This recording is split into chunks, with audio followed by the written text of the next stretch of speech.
नमस्कार, बहुत स्वागत है आप सभी का। आप देख रहे हैं न्यूज रूम लाइव। मैं हूं आपके साथ जया मिश्रा। बुलेटिन की शुरुआत बड़ी खबर के साथ करने जा रहे हैं और इस वक्त की बड़ी खबर आपको दे दें, रोगी कल्याण समिति का गठन किया गया है। बिहार के सभी जिलों में इसका गठन किया गया।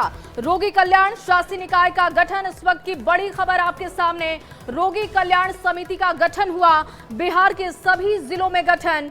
रोगी कल्याण शासी निकाय का गठन हुआ है, स्वास्थ्य विभाग ने इसका गठन किया। आपको बता दें कि 8 लोग शासी निकाय के सदस्य बनाए गए हैं और एनडीए के नेता को जिलावार इसमें जगह मिली है। इनकी भूमिका अहम होगी और रोगी कल्याण समिति का गठन स्वास्थ्य विभाग की तरफ से किया गया है। देखिए, पहले आयोगों का गठन और अब समितियों का गठन किया जा रहा है।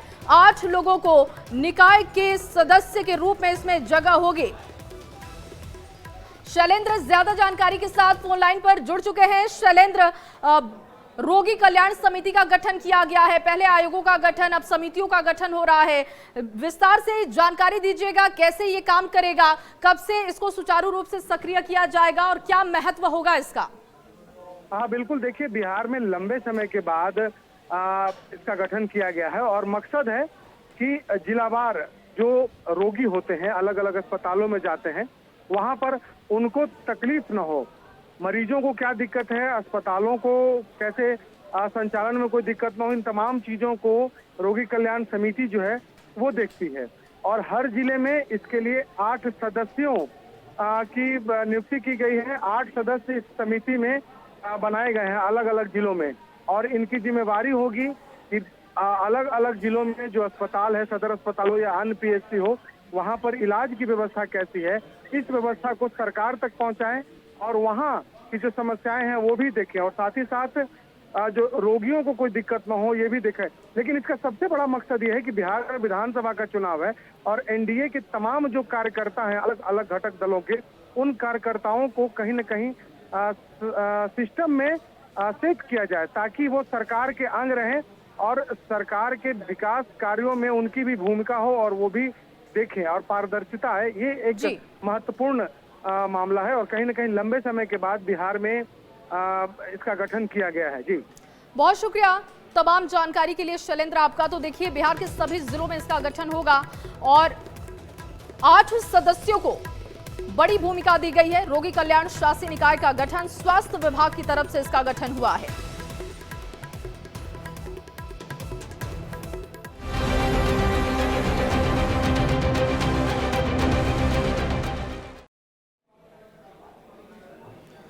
और आगे बढ़ते हुए आपको बता दें कि नासा का मिशन अब से थोड़ी देर बाद लॉन्च होने जा रहा है और शुभांशु शुक्ला का इंतजार खत्म होने जा रहा है, क्योंकि 6 बार अब से पहले इस मिशन को तकनीकी खामियों की वजह से टाला गया है। लेकिन देखिए, अब जानकारी आ गई है कि दोपहर 12:01 पर मिशन शुरू कर दिया जाएगा। नासा का ज़ोम 4 मिशन अब से थोड़ी देर बाद लॉन्च किया जाएगा और ये मिशन भारत, हंगरी और पोलैंड तीनों देशों के लिए ऐतिहासिक माना जा रहा है।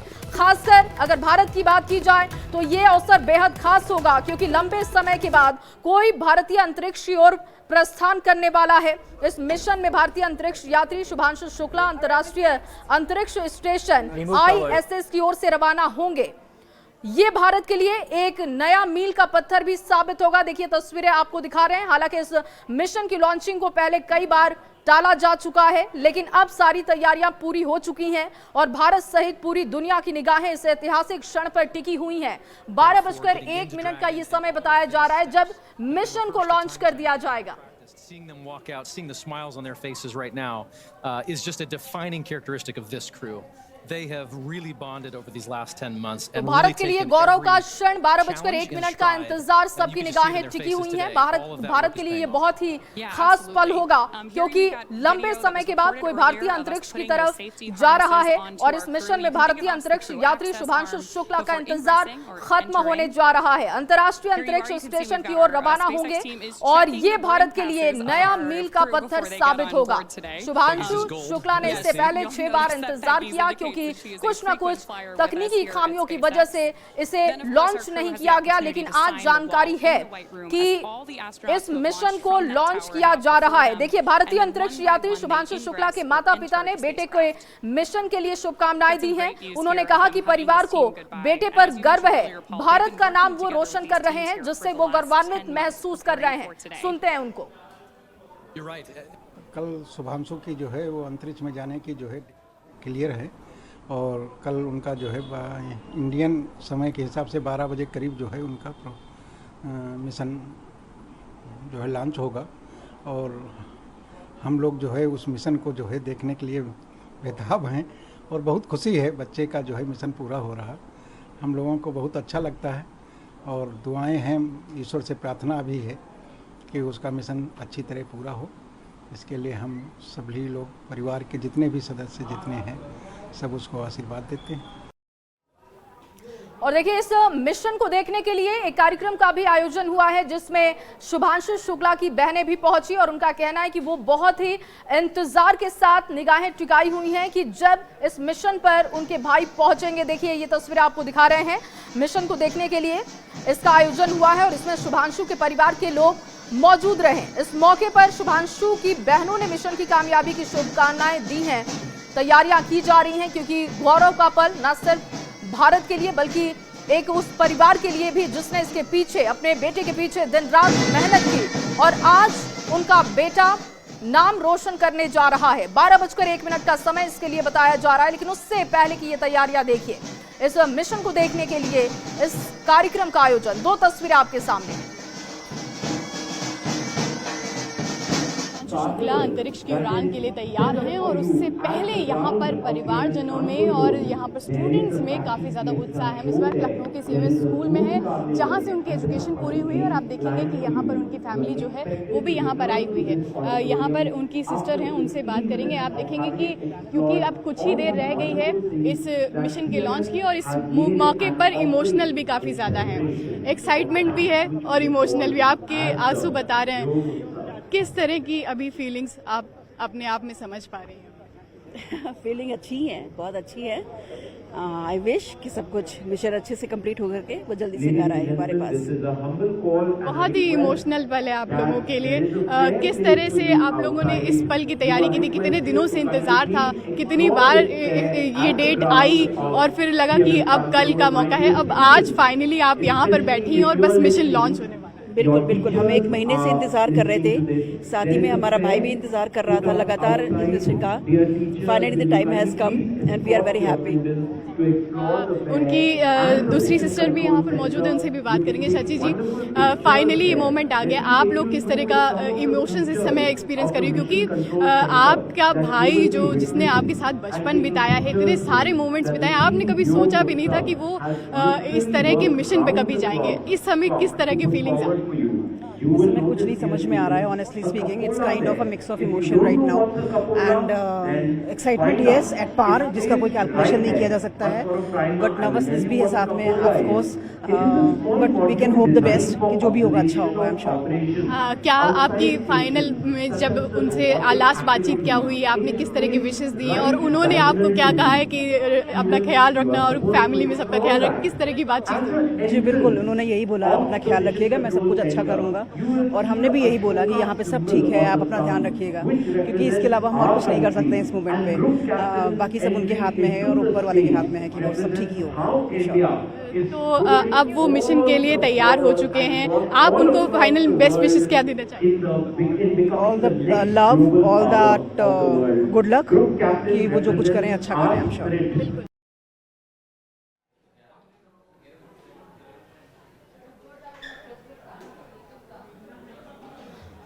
तो देखिए, परिवार के लोग खुश हैं और शुभकामनाएं शुभांशु को दे रहे हैं। इस खबर पर जो भी अपडेट होगा आप तक पहुंचाएंगे। लेकिन आगे बढ़ते हुए बात मॉनसून की करेंगे। जम्मू कश्मीर से खबर है, जहां मॉनसून की दस्तक के साथ ही परेशानियों का सबब भी देखने को मिल रहा है। लोग परेशान हैं क्योंकि बाढ़ की स्थिति यहां पर बनती हुई दिख रही है, और कई जगहों पर इस तरीके की तस्वीरें अब आनी शुरू हो चुकी है। मॉनसून का रुद्र रूप देखिए, जम्मू कश्मीर से ये तस्वीरें आपके सामने है, जानलेवा ये साबित हो रही है। और इस बीच जम्मू शहर से एक डरा देने देने वाली तस्वीर भी सामने आई है। जम्मू कश्मीर में भारी बारिश के बाद नदी नाले उफान पर हैं, तभी नदी का जलस्तर लगातार बढ़ते चला जा रहा है। जम्मू में तभी नदी के अचानक बढ़े जलस्तर के बीच एक युवक भी फंस गया, जिसकी तस्वीरें इस वक्त आप देख रहे हैं। देखिए किस तरीके से रस्सी के सहारे खड़े होकर वो अपने आप को बचाने की कोशिश कर रहा है और नदी अपने उफान पर दिखाई दे रही है। और इस उफान के बीच से युवक फंसा हुआ जब वहां पर पाया गया तो लोगों ने रेस्क्यू करने की भी कोशिश की। रेस्क्यू टीमों को कड़ी मशक्कत करनी पड़ी और युवक को बचाने की पूरी कोशिश यहां पर अभी भी जारी है। अभी तक रेस्क्यू नहीं हो पाया है, लेकिन रेस्क्यू ऑपरेशन की तस्वीर आपके सामने है। दो तस्वीरें आप इस वक्त अपनी टीवी स्क्रीन पर देख रहे हैं। पहली तस्वीर में आप देख रहे हैं तवी नदी, जिसका लगातार जलस्तर बढ़ते जा रहा है, जिसमें एक युवक फंस गया। जब इसकी जानकारी मिली तो लोग उसको रेस्क्यू करने के लिए पहुंचे। और देखिए जो दूसरी तस्वीर है उसमें आप देख रहे हैं कि रेस्क्यू के लिए कड़ी मशक्कत करनी पड़ी है। हालांकि युवक को सुरक्षित बाहर निकाल लिया गया है, जिसकी तस्वीर आपके सामने है। सफलतापूर्वक रेस्क्यू की तस्वीर आपके सामने है। भारी बारिश के बाद नदी नाले उफान पर हैं और इस वक्त मौसम विभाग की तरफ से अपडेट यह है कि आने वाले समय में ये परेशानी और भी बढ़ेगी। नदियों के किनारे रहने वाले लोगों को सतर्क रहना होगा। जब तक बहुत जरूरी ना हो, आपको आपदा विभाग के बिना अपडेट के नदी नालों के आसपास नहीं जाना होगा।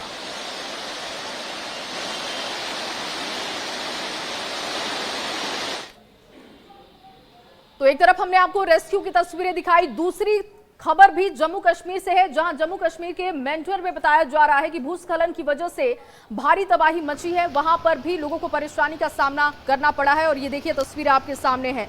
आवाजाही इस वक्त प्रभावित है। चतराल इलाके की पुलिया भी बह गई है और इसकी वजह से इलाका पूरी तरीके से जाम हो चुका है। जानकारी मिलते ही प्रशासनिक अधिकारी मौके पर पहुंचे और अब यहां से मलबा हटाने की कोशिश हो रही है। जम्मू कश्मीर की ये तस्वीरें आप देख रहे हैं, दो तस्वीरें आपके सामने। भूस्खलन में चतराल इलाके की पुलिया बही है और इसकी वजह से वहां पर आवाजाही इस वक्त रोकी गई है। प्रशासनिक अमले को सूचित किया गया है, टीम मौके पर पहुंची है और अब यहां से मलबे को हटाने का काम शुरू किया गया है, लेकिन फिलहाल वहां पर आवाजाही पूरी तरीके से प्रभावित।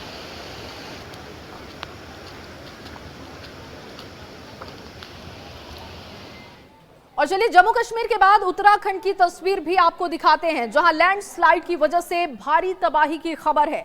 बताया जा रहा है कि वहां पर लैंडस्लाइड हुआ है और लैंडस्लाइड की वजह से इस वक्त लोगों की परेशानी उत्तराखंड में भी बढ़ी हुई है। मुनकटिया के पास पहाड़ी से लगातार बोल्डर गिर रहे हैं, जिससे गौरीकुंड आने जाने वालों को दिक्कतों का सामना करना पड़ रहा है।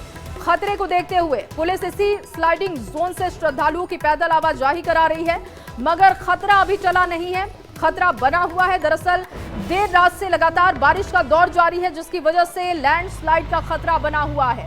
एक तरफ देखिए केदारनाथ धाम की यात्रा चल रही है, दूसरी तरफ ये तस्वीरें थोड़ी डराने वाली, चिंतित करने वाली भी है, क्योंकि लगातार बड़े बड़े बोल्डर सड़कों पर गिर रहे हैं, जिससे आवाजाही प्रभावित हो रही है। हालांकि गौरीकुंड आने जाने वालों को दिक्कतों का सामना ज्यादा करना पड़ा है। खतरे को देखते हुए इस स्लाइडिंग जोन से श्रद्धालुओं की पैदल आवाजाही हो रही है, क्योंकि एक तरफ काम भी चल रहा है, जिसकी तस्वीरें आप देख पा रहे हैं, मगर खतरा अभी बना हुआ है। देर रात से यहां पर लगातार बारिश की खबर है, जिसकी वजह से लैंडस्लाइड और बड़े बोल्डर का गिरना लगातार जारी है। बारिश के बाद उत्तराखंड की तस्वीरें आप देख रहे हैं। मुनकटिया के पास बड़े बड़े बोल्डर गिरे, जिसे हटाने का काम इस वक्त वहां पर किया जा रहा है। तो पहाड़ों में परेशानी बढ़नी शुरू हो चुकी है। इससे पहले हमने आपको जम्मू कश्मीर की तस्वीर दिखाई और अब देखिए उत्तराखंड में भी परेशानी का सबब लगातार बढ़ते चला जा रहा है।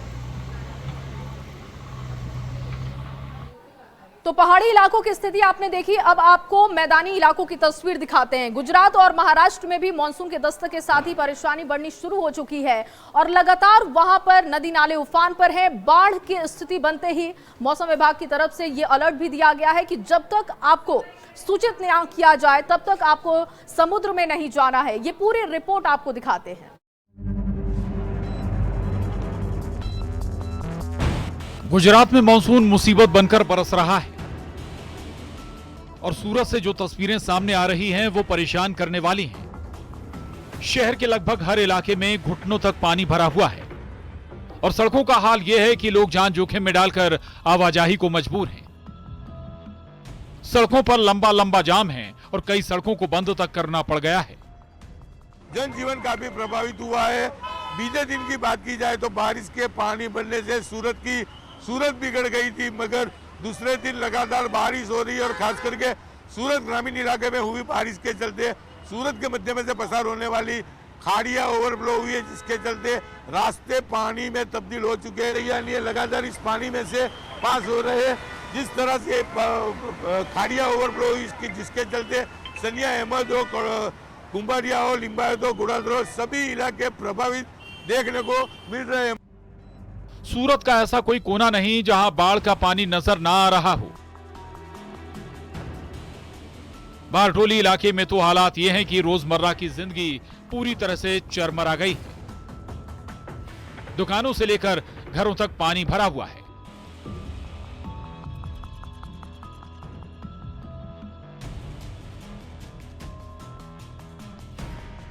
इसी तरह गुजरात के नर्मदा जिले में भी लगातार हो रही बारिश के बाद हालात खराब हैं।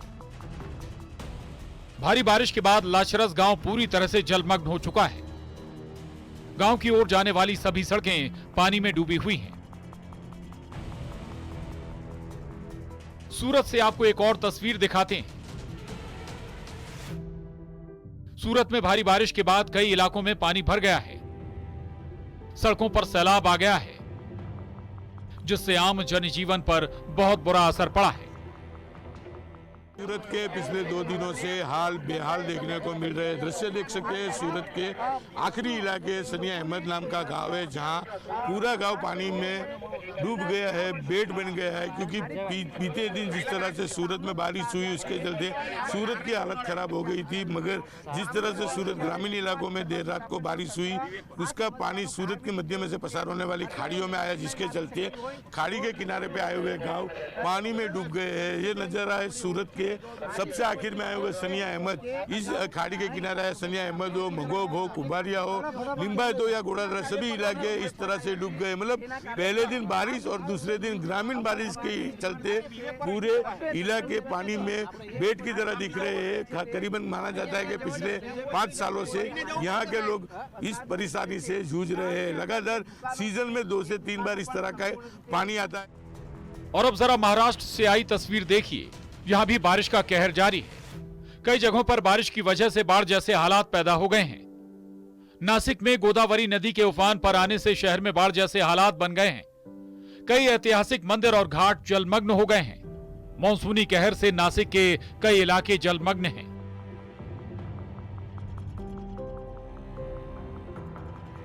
जगह जगह मॉनसून का रौद्र रूप देखने को मिल रहा है।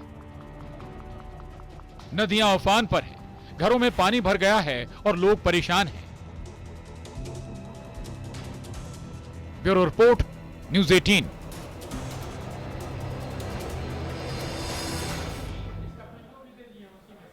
और चलिए इसी रिपोर्ट के साथ इस बुलेटिन में बस इतना ही। आप बने रहिए न्यूज़ 18 बिहार झारखंड के साथ।